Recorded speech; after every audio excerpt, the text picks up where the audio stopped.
പ്രമാദമായ കേസുകളിൽ പ്രതിഭാഗത്തിനുവേണ്ടി ഹാജരായതിലൂടെ കുപ്രസിദ്ധനായി മാറിയ വക്കീലാണ് അഡ്വക്കേറ്റ് ബി.എ. ആളൂർ എന്നറിയപ്പെടുന്ന ബിജു ആന്റണി ആളൂർ.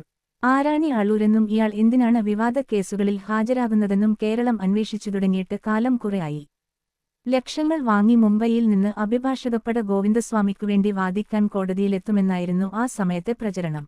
തൊട്ടു പിന്നാലെ അഡ്വക്കേറ്റ് ബി.എ. ആളൂർ എന്ന പ്രശസ്തനായ ഉത്തരേന്ത്യൻ വക്കീലാണ് എത്തുന്നതെന്ന വിവരം മാധ്യമങ്ങൾ പുറത്തുവിട്ടു. പിന്നീടുള്ള അന്വേഷണങ്ങളിലാണ് വടക്കാഞ്ചേരിക്കടുത്ത് മുള്ളൂർക്കരയിലെ ആളൂർ വീട്ടിൽ ബിജു ആന്റണി എന്ന അഡ്വക്കേറ്റ് ബി.എ. ആളൂർ ആണ് ഈ ഉത്തരേന്ത്യക്കാരൻ വക്കീൽ എന്ന് തിരിച്ചറിയുന്നത്. വർഷങ്ങളായി പുനെ കോടതിയിൽ പ്രവർത്തിക്കുന്ന ആളൂർ ഈ കേസിനു മാത്രമായി നാട്ടിലെത്തുകയും പൂർണ്ണ സമയം ഇതിനായി ചെലവഴിക്കുകയും ചെയ്തതോടെ വിചാരണയ്ക്കായി ഇടയ്ക്കിടെ വിമാനത്തിൽ വന്നുപോകുന്നതിനെപ്പറ്റിയും അന്വേഷണങ്ങൾ ഉയർന്നുവന്നു. വടക്കാഞ്ചേരി കോടതിയിൽ 3.5 വർഷം പ്രാക്ടീസ് ചെയ്ത ശേഷം മുംബൈക്ക് വണ്ടി കയറിയ ബി.എ. ആളൂർ പുണേല് പ്രമാദമായ നിരവധി കേസുകളിൽ ഗൗണിഞ്ഞിട്ടുണ്ട്.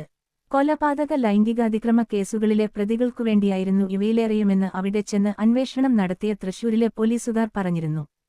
സംഘം ചേർന്നുള്ള കുറ്റകൃത്യങ്ങളിൽ 1-2 പ്രതികളുടെ വക്കാലത്ത് ഏറ്റെടുത്ത് നടത്തി ശ്രദ്ധ പിടിച്ചുപറ്റിയിരുന്നു. പ്രമാദമായ നീരജ ഗുപ്ത കൊലക്കേസിലും ഇത്തരത്തിൽ ഒരു പ്രതിക്കുവേണ്ടി ഹാജരായിരുന്നു.